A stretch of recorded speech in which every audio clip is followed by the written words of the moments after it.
Noong medieval period, isang prinsesa ang nagising sa tuktok ng isang tore at nakitang nakagapos ang kanyang mga kamay. Sa sandaling yun, naalala niya na pilit siyang pinainom ng isang bagay na nagpatulog sa kanya.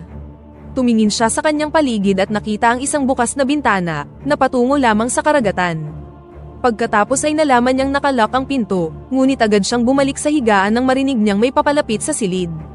Ilang sandali pa, dalawang kawal ang pumasok sa silid at natukso sila sa presensya ng prinsesa. Sa pag-aakalang tulog pa siya, lumapit ang isa sa mga lalaki, ngunit bigla siya nitong hinedbutt. Matapos bumangon mula sa kanyang kama, binali niya ang kanyang hinlalaki upang maalis ang shackle sa isa niyang kamay, at hinampas ang chain nito sa mukha ng kawal. Marahas namang tumugon ang lalaki, ngunit sinipa niya ito sa kanyang mga binti, at sinubukan ang lahat para lang makatakas. Nang hinawakan siya nito, tinanggal niya ang isang hairpin at sinaksak ang lalaki sa kanyang mata, pagkatapos ay hinampas ang kanyang ulo sa poste hanggang sa mamatay siya. Na-corner siya ng isa pang kawal, kaya kinuha niya ang hairpin at sinaksak ito sa kanyang binti at braso. Gayunpaman, binuhat siya nito, kaya inihampas niya ang chain sa kanyang ulo. Sinubukan siyang sakalin ng lalaki gamit ang chain, ngunit umatras ang prinsesa at pinatikim siya ng ilang suntok, bago siya sinipa palabas ng tore. Nang marinig ang pagdating ng isa pang kawal, hinampas siya ng prinsesa ng sledgehammer. Sa huli, nabuksan niya ang kanyang shackles at inayos ang silid na parang natutulog lang siya, bago tuluyang tumakas.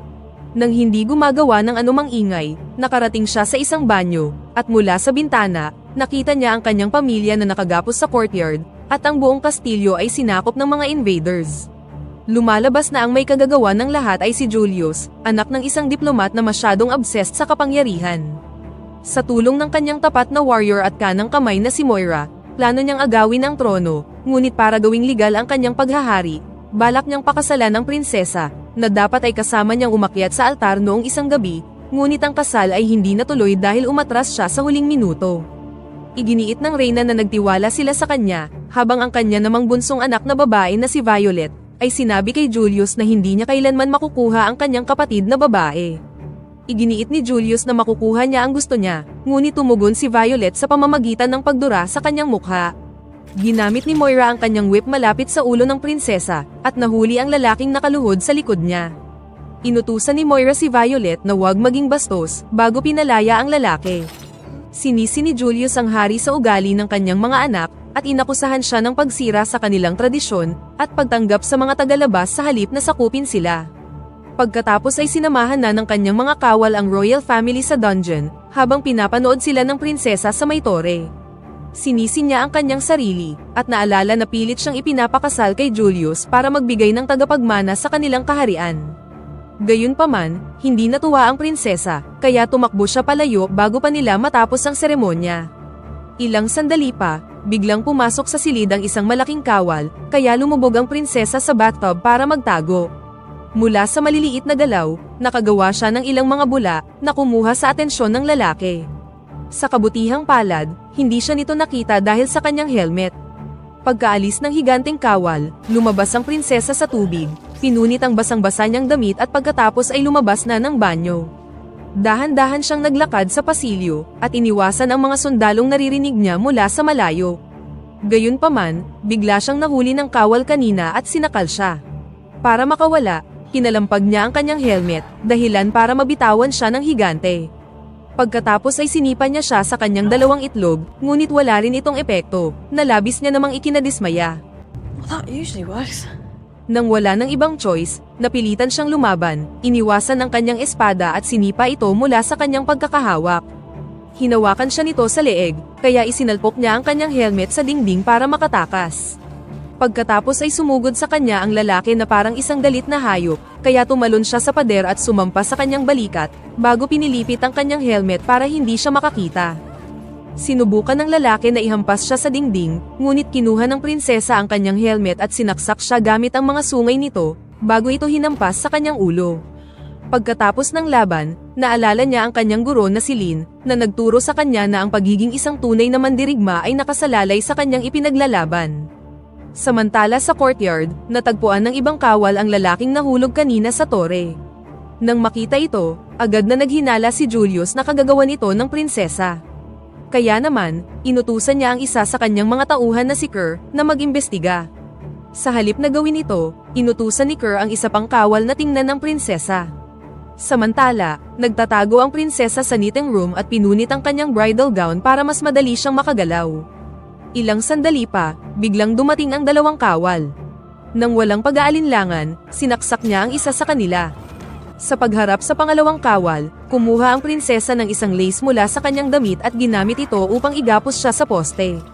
Pagkatapos ay kumuha ang prinsesa ng crossbow at inutos sa lalaki na malaman kung ano ang ginawa ni Julius sa kanyang pamilya. Nang tanungin ng lalaki kung marunong ba siyang gumamit ng crossbow, tumalikod siya at pinatay ang kanyang kasama. Sa kabila nito, patuloy na sinuway ng kawal ang prinsesa, kaya't nagpatama siya ng isang palaso sa itaas ng kanyang ulo. Para bigyan siya ng huling pagkakataon, tinanong muli ng prinsesa ang kawal, ngunit sinigawan lang siya nito, kaya nagpakawala siya ng isang palaso sa kanyang leeg. Pagkatapos nito ay kinuha ng prinsesa ang isang espada at umalis na sa silid. Pumunta siya sa ibaba ngunit nakita niyang paparating ang ilang sundalo, kaya umakyat siya sa may bintana. Habang nakabitin sa ibabaw ng pasamano, napilitan siyang ihulog ang mabigat na espada upang hindi mahulog. Nang umakyat siya, nakita niyang nakaupo sa may bintana ang sundalong inutusan ni Kerr, at mukhang pagod na pagod siya sa pag-akyat sa tore. Gamit ang huli niyang lakas, naglambitin ng prinsesa hanggang sa bumangon ang lalaki, at pagkatapos ay umakyat na pabalik sa loob ng tore. Habang dumadaan sa isang lihim na lagusan, nakita ng prinsesa ang dining hall na puno ng mga kawal na nagnanakaw ng mga kayamanan. Dahil lasing at busy ang mga lalaki, palihim na pumasok ang prinsesa at nagawa silang malampasan, hanggang sa marating niya ang isa pang lihim na daanan. Mula doon, narating niya ang kanyang silid para kunin ang isang espesyal na espada. Naalala niya ang kanyang pagsasanay kasama si Lin, na hinimok siya na mag-focus at huwag mag-surrender. Sa sandaling yun, si Kai, ang uncle ni Lin at ang advisor ng hari, ay dumating upang sanayin din siya. Upang parangalan ang prinsesa bilang isang mandirigma, ibinigay ni Kai ang isang espesyal na espada, na ngayon ay nasa kanya ng mga kamay. Determinadong tapusin na ang lahat, kinuha ng prinsesa ang kanyang gamit mula sa ilalim ng kama, bago bumalik sa lihim na daanan. Habang papalabas, narinig niya sina Julius at Moira na nag-uusap tungkol sa paghahanda sa kasal. Sa kanilang pag-uusap, iginiit ni Moira na kunin na niya ang trono, ngunit tumugon si Julius na walang makakakwestiyon sa kanyang koronasyon kung gagawin niya ito sa pamamagitan ng tradisyon. Pagkatapos ay nagpalakpakan ang dalawa, kaya ipinosisyon ng prinsesa ang kanyang sarili upang saksakin sila sa may pader.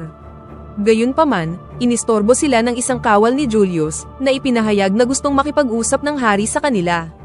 Samantala, sa wakas ay nakarating na rin ang pagod na kawal sa silid kung saan dapat nakakulong ang prinsesa. Sa sobrang pagod, sumilip lang siya sa silid at nakitang may tao sa higaan, at may kawal ding nagbabantay sa prinsesa. Nakumbinsi siya nito na maayos lang ang lahat, hindi alam na patay na ang mga kawal, kabilang ang isa sa higaan ng prinsesa. Sa parehong oras na yun, nakipagkita sina Julius at Moira sa hari, na nagbabala na ang puwersahang pagkuha ng korona ay sisira lamang sa imahe ni Julius sa mga tao, at hahantong lamang ito sa pagdanak ng maraming dugo.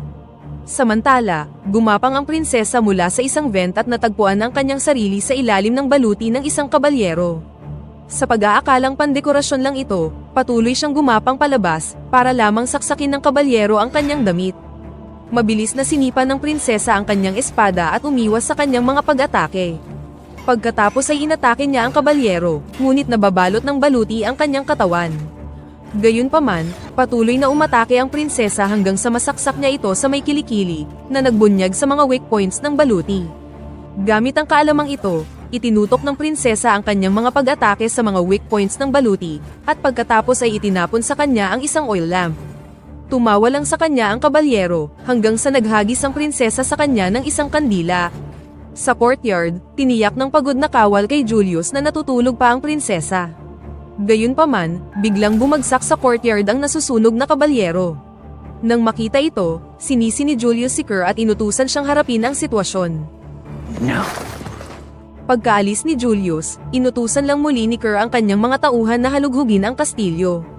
Gayunpaman, pinigilan sila ni Moira, at nakumpirma sa pagod na kawal na hindi niya nakita ang kabalyero sa kanyang pagbaba. Naniniwala si Moira na nahaharap sila sa isang taong alam ang pasikot-sikot sa palasyo. Sa kabila nito, hindi siya sineryoso ni Kerr, at nakita siya na isang parausan lang ni Julius. Dahil dito, ginamit ni Moira ang kanyang whip at itinusok ang talim nito sa lalamunan ng madaldal na kawal. Sa sobrang takot, ang iba ay nagmamadaling pumasok sa kastilyo sa ilalim ng kanyang utos. Nang makita ito, nagmamadaling umalis ang prinsesa, ngunit nakita niyang paparating na ang mga kawal sa lahat ng dako. Ilang sandali pa, 3 lalaki ang nagawa siyang makorner. Nang wala ng ibang choice, isa-isa niyang hinarap ang mga ito. Gayunpaman, mas marami pang kawal ang nagmamadaling umakyat, kaya tinanggal ng prinsesa ang kanyang kwintas at ginamit ang mga beads nito para madulas sila. Tinapakan niya ang kanilang mga shield habang pababa siya, at itinali ang lalaking sunod na umatake sa kanya, bago siya ihinagis pababa ng tore. Ilang sandali pa, dumating ang mas marami pang kawal.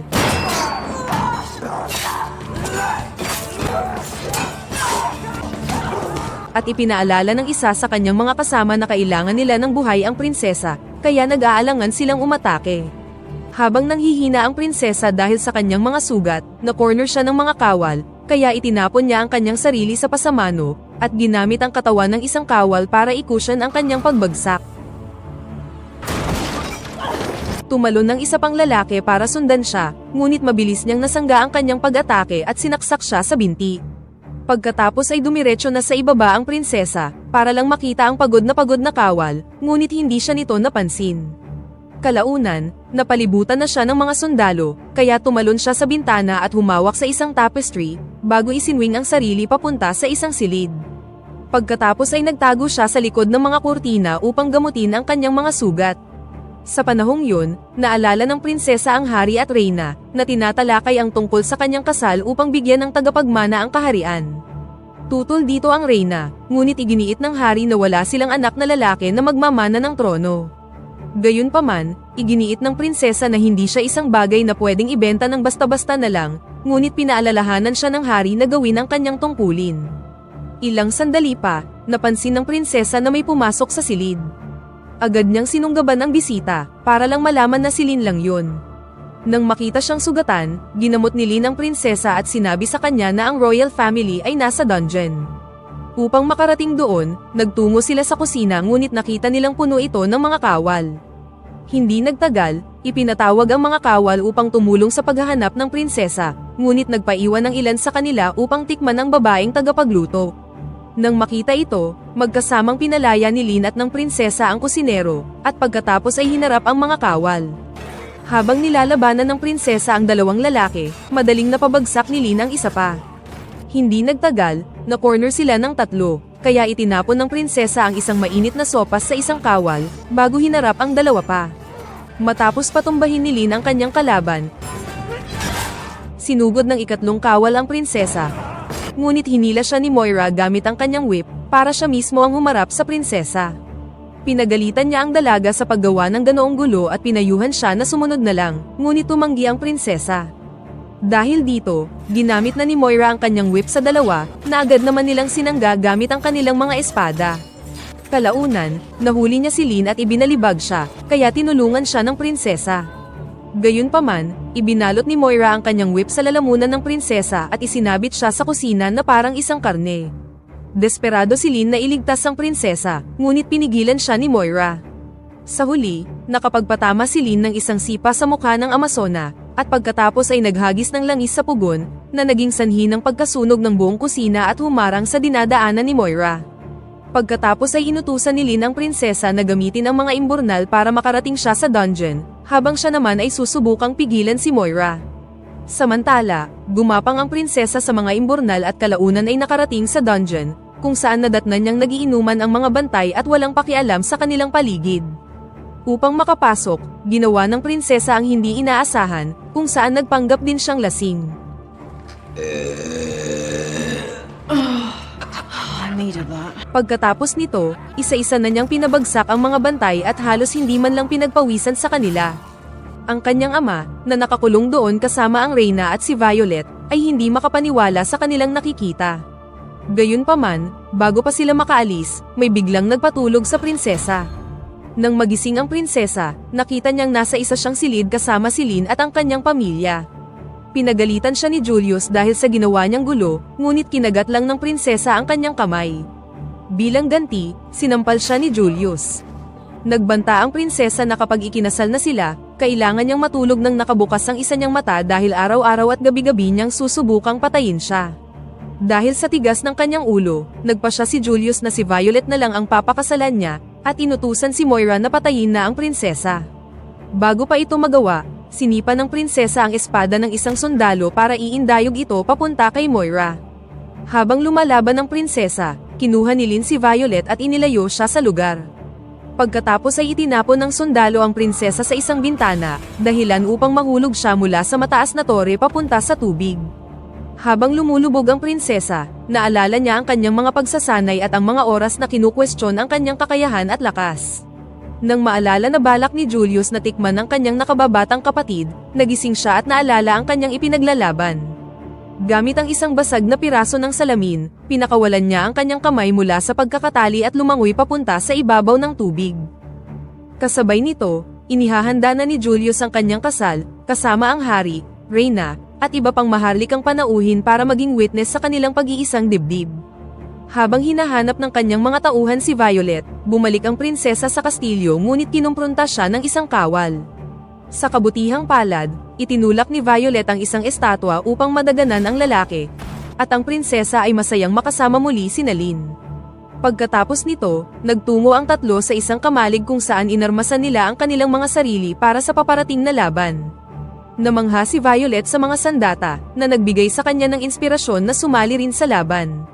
Nang makita ang kanyang sarili sa nakababatang kapatid, pinayuhan siya ng prinsesa na manatili, at nangakong sasanayin siya pagkatapos ng lahat. Sa kabilang banda, si Julius, na nauubos na ang pasensya, ay nagbanta sa reyna na tawagin na ang kanyang bunsong anak o papatayin niya siya. Sa labas, si Lynn at ang prinsesa ay nagsimula ng makipaglaban sa mga kawal. Nang makitang paparating ang mas marami pang kawal,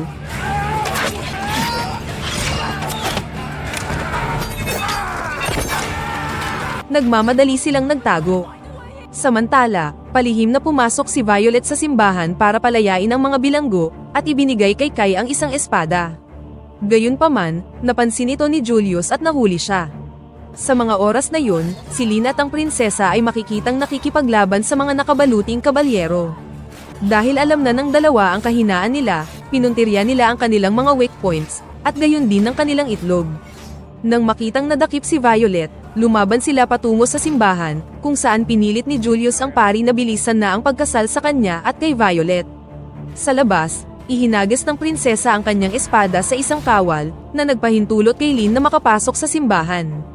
Sa panahong yun, inutusan ni Moira ang kanyang mga tauhan na patayin si Lynn, habang siya naman ay lumabas sa simbahan upang harapin ang prinsesa. Nang makita ang kaguluhan, sinabi ni Kai sa mga bisita na tumakas, dahilan para maantala muli ang kasal. Naging matindi ang naging sagupaan ng prinsesa at ni Moira, habang sina Lynn at Kai naman ang nakipaglaban sa mga kawal. Iniwasan ng prinsesa ang mga pag-atake ni Moira, hanggang sa ipulupot ng Amazona ang kanyang whip sa espada ng prinsesa. Sa loob, sinubukan ng hari na atakihin si Julius, ngunit nabigo siya at sa halip ay nasugatan. Sa kanyang pagkakasugat, nahulog ang suot niyang korona, ngunit inatake ni Lynn si Julius bago pa niya ito makuha. Samantala, nagawang mapaatras ni Moira ang prinsesa at kinuha ang kanyang espada. Sa kabila nito, sumugod pa rin ang prinsesa, at nagpatama ng ilang suntok, bago ipinulupot ang whip ni Moira sa kanyang leeg. Pagkatapos ay ginamit niya ang talim ng whip upang saksakin si Moira, bago siya ibinitay na tuluyan ng tumapos sa kanyang buhay. Samantala, higit pang mga sundalo ang sumalakay kay Lynn, na nagpahintulot kay Julius na saksakin siya. Nagmamadaling pumasok ang prinsesa, at hindi mapigilang umiyak nang makitang bumagsak ang kanyang guro. Pagkatapos nito, kinuha na ni Julius ang korona at inilagay ito sa kanyang ulo. Ilang sandali pa, hinarap na ng prinsesa si Julius, habang ang kanyang pamilya naman ay kinakabahang nagmamatsyag sa tabi. Bago magsimula, ikinwento ni Julius kung paano umiyak ang kanyang mga magulang nang ipanganak ang prinsesa dahil hindi siya lalaki. Sa pagsisimula ng kanilang tunggalian, nasangga ng dalawa ang pag-atake ng isa't isa, ngunit sa kasamaang palad ay nagawang masaksak ni Julius ang prinsesa sa kanyang tagiliran. Habang sugatan, pasuray-suray na naglakad palayo ang prinsesa, ngunit muli siyang inatake ni Julius. Habang nanonood ang mga tao, Itinulak siya ni Julius sa courtyard upang iharap ang sugatan at kawawang prinsesa na nakaluhod sa harap ng bagong hari. Habang idinedeklara ni Julius ang kanyang kapangyarihan sa lahat, naalala ng prinsesa ang mga payo ni Lin na tipunin ang kanyang pasensya at mag-focus. Nang lumingon si Julius, mabilis na inagaw ng prinsesa ang espada at pinutol ang kanyang ulo. Bumagsak ang ulo ni Julius sa lupa, at kasama dito ang korona ng hari. Sa huli, kinuha ng prinsesa ang korona at ibinalik ito sa kanyang ama. Nang makita ng hari ang lakas ng kanyang anak, inutusan niya ang mga tao na patunugin ang kampana hanggang hating gabi dahil ipinanganak na ang tagapagmana ng kaharian. Sa pagkamangha ng lahat, lumuhod ang prinsesa sa harap ng hari, na sa wakas ay opisyal na siyang ginawang kabalyero sa harap ng kanilang mga tao. Pagkatapos ay ipinahayag ng hari na ang prinsesa na ang magtatakda ng kanilang kapalaran at siya na rin ang magiging future leader ng kaharian. Habang nagbubunyi ang mga tao, nagmamadaling sumugod ang prinsesa kay Lin, at masaya na makita siyang buhay. Samantala, sa wakas ay narating na ng pagod at matabang kawal ang courtyard. Nang walang kamalay-malay sa mga pangyayari, sumigaw siya sa tuwa nang sa wakas ay nahanap na niya ang prinsesa. There she is! At dito na nagtatapos ang pelikula. Shoutout kay JC Ans TV from Daan Bantaan, Cebu, Ace Kobayashi, Russell Kimbo, Reynaldo Losa, Andrew Lugasan from Malabon, Luis Venezuela from Paco, Manila, Brainis B8 from Negros Occidental, Richard Millares from Negros Oriental, at Melchor Ocebel from Mandaue City, Cebu. Pakipindot naman ng like button kung nagustuhan mo ang pelikula at kung hindi naman, pindutin mo ng 2 beses ang dislike button para lang makasiguro.